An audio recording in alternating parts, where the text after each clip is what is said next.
خاموشی نے پوری سلطنت کو اپنی گرفت میں لے لیا تھا۔ جب ایک سلطنت اندر سے ٹوٹنے لگے تو باہر سے آنے والا ہر طوفان صرف حملہ نہیں بلکہ تقدیر بن جاتا ہے، اور جو وقت کے ساتھ خود کو تیار نہیں کرتا، تاریخ اسے اپنے پنوں میں نہیں اپنی مثال بنا کر لکھ لیتی ہے۔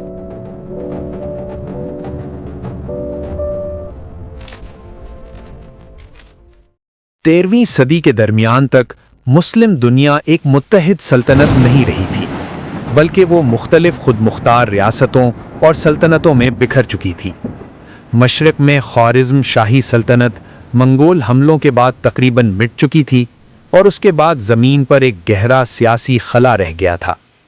شام اور مصر میں ایوبی سلطنت کے زوال کے بعد اقتدار دھیرے دھیرے مملوک سلطانوں کے ہاتھ میں آ رہا تھا، جو اپنی بقا اور صلیبی قوتوں کے خلاف مسلسل جنگوں میں مصروف تھے۔ اناطولیہ میں سلجوق روم کی حکمرانی کمزور پڑ چکی تھی، اور وہاں مقامی امارت اور ترکی بیلک خود مختاری کے پرچم اٹھا چکی تھیں۔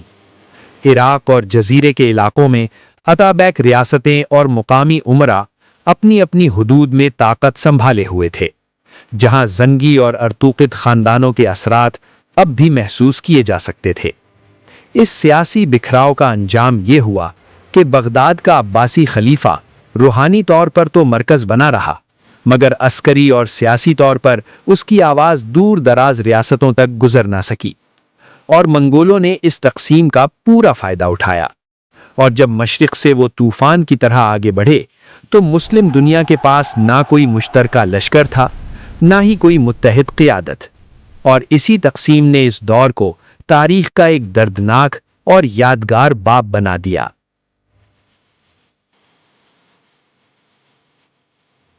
کبھی بغداد عباسی خلافت کا عسکری اور علمی مرکز تھا۔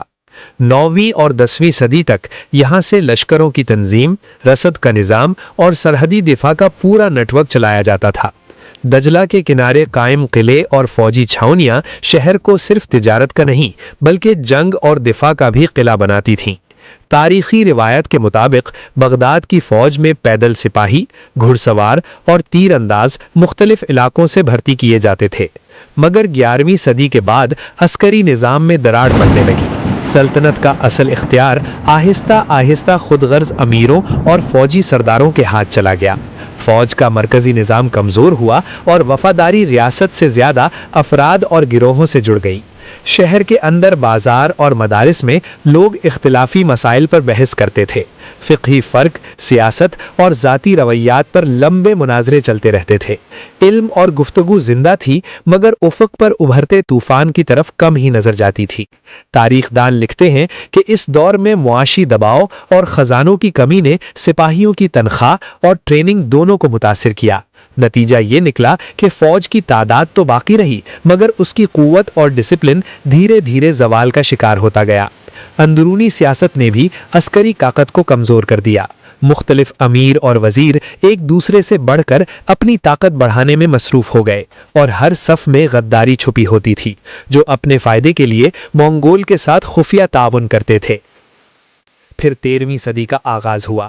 مشرق سے ایک نیا عسکری ماڈل ابھرا، منگول لشکر جو رفتار، موبائل جنگ اور نفسیاتی دباؤ پر مبنی تھا۔ ان کی فوج تیر اندازی، تیزی سے حملہ اور پھر فوراً پیچھے ہٹ کر دشمن کو تھکا دینے کی اسٹریٹجی پر کام کرتی تھی۔ مقابلے میں بغداد کا دفاعی نظام ابھی بھی پرانے قلعے اور شہری دیواروں پر زیادہ انحصار کرتا تھا، جبکہ نئی جنگیں کھلے میدان اور تیز حرکت کی مانگ کر رہی تھیں۔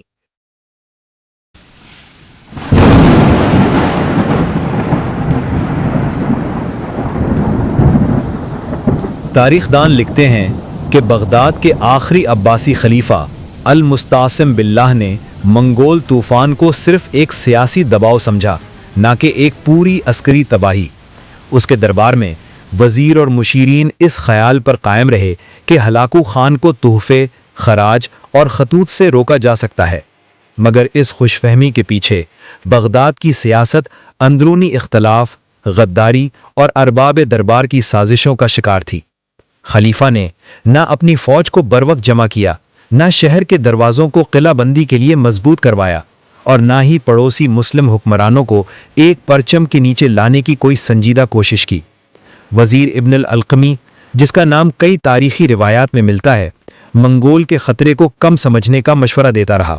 یہ غلطیاں پورے نظام کی کمزوری تھیں، جہاں سیاست نے حفاظت پر اور لاپرواہی نے ہوشیاری پر قابو پا لیا تھا۔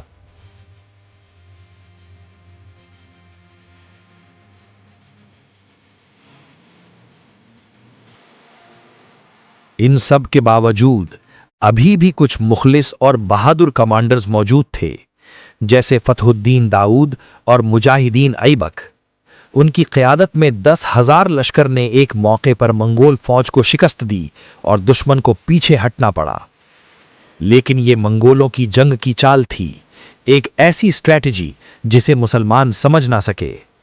جب مسلم لشکر نے ان کا تعاقب کیا تو اچانک منگول فوج نے چاروں طرف سے حملہ کر دیا، اور جو جیت ہاتھ آئی تھی وہ شکست میں بدل گئی۔ اس لڑائی میں ہلاگو خان کو بھی بھاری نقصان اٹھانا پڑا، لیکن افسوس، شہر کے اندر چھپے غدار دشمن کے لشکروں سے بھی زیادہ خطرناک تھے۔ بغداد کے وزیر ابن الالقامی نے ہلاگو خان کو ایک خط لکھا۔ بغداد اور عراق کو بنا خون بہائے آسانی سے فتح کیا جا سکتا ہے۔ ہلاگو نے جواب بھیجا، اس بات کی کیا ضمانت ہے؟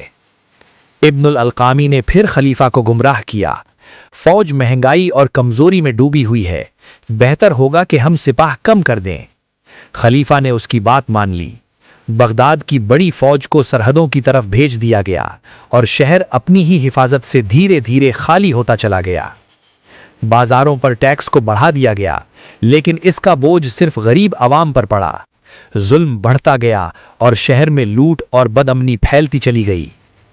پھر ابن الالقامی نے ہلاگو کو دوبارہ لکھا، ہم نے بغداد کی فوج اور ہتھیار ہٹا دیے ہیں، اب اور کیا ضمانت چاہیے؟